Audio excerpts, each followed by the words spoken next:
నమస్తే అండి. ఈరోజు వీడియో ఏంటంటే ఒక మంచి ఆర్గానిక్ పెస్టిసైడ్ గురించి తెలుసుకుందాం. అది జీరో కాస్ట్లో దొరికేదండి. కట్టెల పొయ్యి నుంచి వచ్చిన బూడిద అనమాట. చూసారా, బూడిద గార్డెన్లో మొక్కలకి చాలా బాగా ఉపయోగపడుతుందండి. పెస్టిసైడ్గా చక్కగా మనం యూస్ చేసి కొన్ని రకాల పెస్ట్లని కంట్రోల్ చేసుకోవచ్చు అనమాట. అయితే ఈ బూడిదని మనం ఎంత మోతాదులో వాడచ్చు, ఏ మొక్కలకి వాడాలి, వీటి బెనిఫిట్స్ గురించి ఈరోజు వీడియోలో కంప్లీట్గా తెలుసుకుందాం. వీడియోని చివరి వరకు కూడా స్కిప్ చేయకుండా చూడండి. నార్మల్గా మనం బూడిదంటే ఇది కట్టెల పొయ్యి నుంచి వచ్చిన బూడిదండి.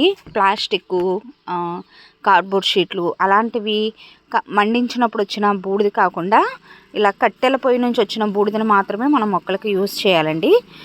బూడిదలో కొన్ని రకాల పెస్ట్లని కంట్రోల్ చేసే శక్తి ఉంటుంది. అయితే ఇది శీతాకాలం మంచు కురిసే టైం ఎర్లీ మార్నింగ్ మనం మొక్కలకి యూజ్ చేయాలన్నమాట. బూడిదని మంచు మొక్కల మీద ఆకులన్నీ కూడా తడితడిగా ఉంటున్నాయి చూసారా, ఆకుల మీద తడి ఉంది చూడండి. ఈ తడి మీద మనం మొక్కలకి ఆకులన్నీ తడిచేటట్టుగా బూడిదని కానీ చల్లినట్లయితే ఆకులకి బాగా పట్టుకుని బాగా పనిచేస్తుంది అనమాట. శీతాకాలం ఎక్కువగా మనం చుక్కుడు జాతికి సంబంధించిన మొక్కల్ని పెట్టుకుంటాం కదా. ఒకసారి చూడండి, నేను ఇక్కడ చెట్టు చుక్కుడు పెట్టాను. పల్లెటూరులో బాగా వాడతారండి బూడిదని. ఒకసారి చూడండి, చెట్టు చుక్కుడు పెట్టాను. థర్మాకోల్ బాక్స్లో పూత స్టార్ట్ అయింది. ఇలా గుత్తులు గుత్తులుగా కాపు కూడా మొదలైంది అనమాట. అయితే చూసారా, ఈ కాడన పేను పట్టేసింది బాగా. ఈ పేను బంకకి కట్టెల పొయ్యి నుంచి వచ్చిన బూడిద చాలా బాగా పనిచేస్తుంది అనమాట. వండర్ఫుల్ రిజల్ట్ అనేది మీరు చూడొచ్చు. సో ఎర్లీ మార్నింగ్ ఇలా ఆకులు మీరు చూసారా, తడి మంచు కురిసే టైంలో చక్కగా మనం కట్టెల పొయ్యి నుంచి వచ్చిన బూడిదని తీసుకుని ఈ బూడిదలో అంటే బొగ్గు అలాంటివి కొంచెం ఆ కట్టెల ముక్కలు అలాంటివి లేకుండా కొంచెం వీలైతే, ఇది మెత్తగానే ఉంది కాబట్టి నేను ఇలా తీసుకున్నాను. మీరు కావాలంటే జల్లించుకోవచ్చు కూడా. ఏమైనా బొగ్గు అలాంటివి ఏమైనా ఉంటే ఇలా చక్కగా తక్కువ మోతాదులో తీసుకుని ఇలా ఆకులన్నీ తడిచేటట్టుగా చల్లుకోవాలండి. ఇది ఆర్గానిక్ ఆకుల మీద పడేటట్టుగా ఇలా చల్లుకోవాలన్నమాట. ఇది ఆర్గానికే కాబట్టి మొక్కలకి ఎలాంటి హాని కూడా చేయదు. చాలామంది పల్లెటూరులో బూడిదని మొక్కల మొదలను కూడా పోస్తూ ఉంటారనమాట, పెస్టులు కంట్రోల్ అవుతాయని. ఈ కాడ మీద ఈ పెయిన్ అంతా కూడా చనిపోయి రాలిపోతుందండి. ఇలా చుక్కుడు జాతికి సంబంధించిన అన్ని రకాల మొక్కలకి కూడా చల్లుకోవచ్చు. అలాగే ఇక్కడ క్యాలీఫ్లవర్ కూడా వేసుకున్నాం కదా, అన్నింటికి ఏం కాదండి, ప్రాబ్లం ఏమి ఉండదు అనమాట. ఇలా పలుచగా చక్కగా ఆకులన్నీ తడిచేటట్టుగా చల్లుకోవచ్చు. ఆకుల మీద రసం పీల్చే పురుగులు ఇలాంటివి కూడా రాకుండా కంట్రోల్ అవుతాయి. ఇంకొక బెస్ట్ టిప్ ఏంటంటే, పచ్చిమిరపకు వచ్చే ఆకుముడత కూడా చాలా వరకు కంట్రోల్ చేసుకోవచ్చు అండి. కట్టెల పొయ్యి నుంచి వచ్చిన బూడిదని చాలా చల్లి. చూసారా, పచ్చిమిరపలు చాలా రోజుల నుంచి మనం హార్వెస్ట్లు తీసుకుంటున్నాము.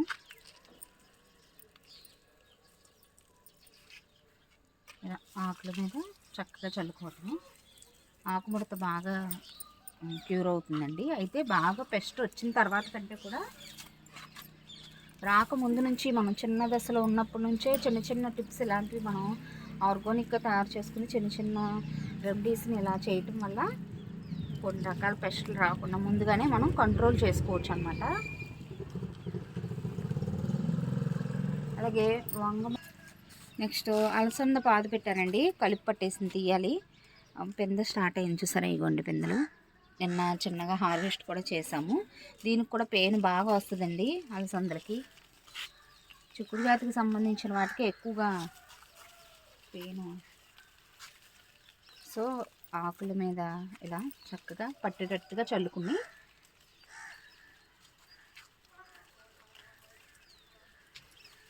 మొక్క మొదలను కూడా కొంచెం వేసుకోవచ్చు, ఎక్కువ వాడకూడదండి. మనం పాత మట్టిని తీసేసి ఎరువులు అవి వేసి కలిపి పెట్టుకుంటాం కదా, అలా మట్టిలో కూడా కొంచెం ఒక గుప్పెడు బూడిదని కూడా మనం కలుపుకుని చక్కగా మిక్స్ చేసుకుని మట్టిని నింపుకోవచ్చు అనమాట.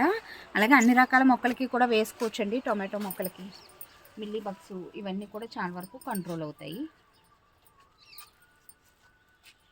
మొక్క మొదలను కూడా కొద్దిగా అనమాట. ఇవి సెకండ్ బ్యాచ్లో వేసిన పచ్చిమిరప మొక్కలు. వీటికి కూడా ఇలా ఎక్కువైతే ఏమైనా ప్రమాదం అలా ఏం ఉండదండి. అంటే కొంచెం మనకు అర్థమైపోద్ది కదా, ఆకులకి పట్టేటట్టుగా చల్లుకుని.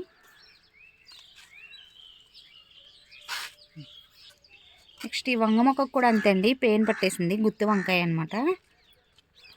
పేనుకు మాత్రం నెంబర్ 1గా పనిచేస్తుందండి. పల్లెటూరులో అలా వెళ్ళినప్పుడు కూడా మీరు తెచ్చుకోవచ్చు, కొంచెం కవర్లో తెచ్చుకుంటే చాలా రోజులు గార్డెన్లో యూస్ చేసుకోవచ్చు. మరి వెంటనే కాకుండా కనీసం ఒక నెలకొకసారి. పూత నిలబడుతుంది కూడా అండి, పూత రాలిపోవటం అలాంటి ప్రాబ్లమ్స్ కూడా తగ్గుతుంది. అయితే ఒకేసారి బెనిఫిట్ ఎక్కువగా ఉంటుందని కాదు, కొంచెం మనం చక్కగా ఇలా చిన్న చిట్కాలు పాటించడం వల్ల కొంతవరకు రిజల్ట్ అనేది ఉంటుంది. పూత కూడా నిలబడుతుంది అన్నమాట. నెక్స్ట్ చెట్టు చుక్కుడు మొక్కలు పెట్టాను. దీనిలో కూడా చూసారా కాపు స్టార్ట్ అయింది. ఈ సంవత్సరం బాగా పట్టేసిందండి. ఫస్ట్ కాపుకే పేను పట్టేసింది.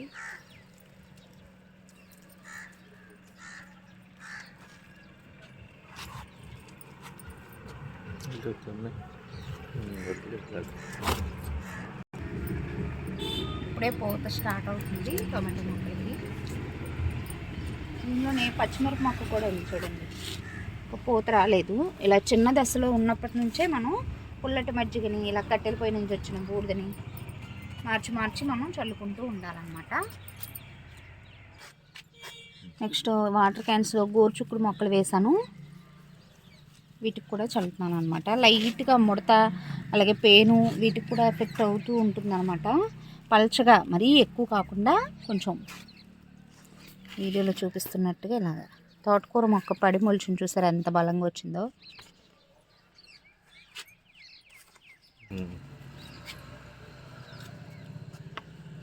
సో ఇదంతా కూడా చిలకడ దుంపండి. 2 కంటైనర్స్లో పెట్టుకున్నాం కదా,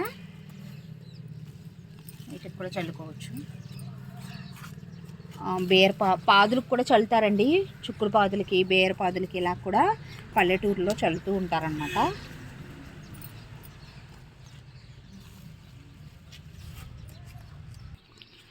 ఇదండి రోజు వీడియో. అంటే ఎర్లీ మార్నింగే ఆ మంచు కురిసే టైంలో మొక్కలకి చల్లుదామని చెప్పి బూడిదని తీసుకొచ్చాను. ఎలాగో చల్లుతున్నాను కదా అని చెప్పి ఒక చిన్న వీడియో లాగా షేర్ చేస్తున్నాను అనమాట.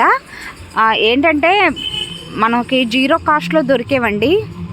కట్టెలపై నుంచి వచ్చిన బూడిద ఏంటి, పుల్లటి మజ్జిగ కూడా వేస్ట్గా కొంచెం మిగిలిపోయినప్పుడు దాన్ని వేస్ట్గా బయటపడేయకుండా కూడా చక్కగా మొక్కలకి మనం యూస్ చేసుకోవచ్చు. మీ దగ్గర ఏమీ లేనప్పుడు కూడా వంటగదిలో నుంచి కొంచెం పసుపును కూడా తీసుకుని వాటర్లో కలిపి మొక్కల ఆకుల మీద చల్లుకోవచ్చు. అలాగే మొక్క మొదలను కూడా పోసుకోవచ్చు అండి. ఏదో ఒకటి చిన్న మనం చిట్కాలని, అంటే ఆర్గానిక్గా ఏదో ఒక పెస్టిసైడ్స్ అనమాట. పల్లెటూరులో అయితే వేపాకులు, సీతాఫలం ఆకులు ఇలాంటి వాటిని కూడా మనం చక్కగా రోట్లో దంచుకుని వాటర్లో కలుపుకుని కూడా ఆకుల మీద పిచికారీలాగా చేసుకోవచ్చు. లేదంటే మొక్క మొదలైనా కూడా పోసుకోవచ్చు అనమాట.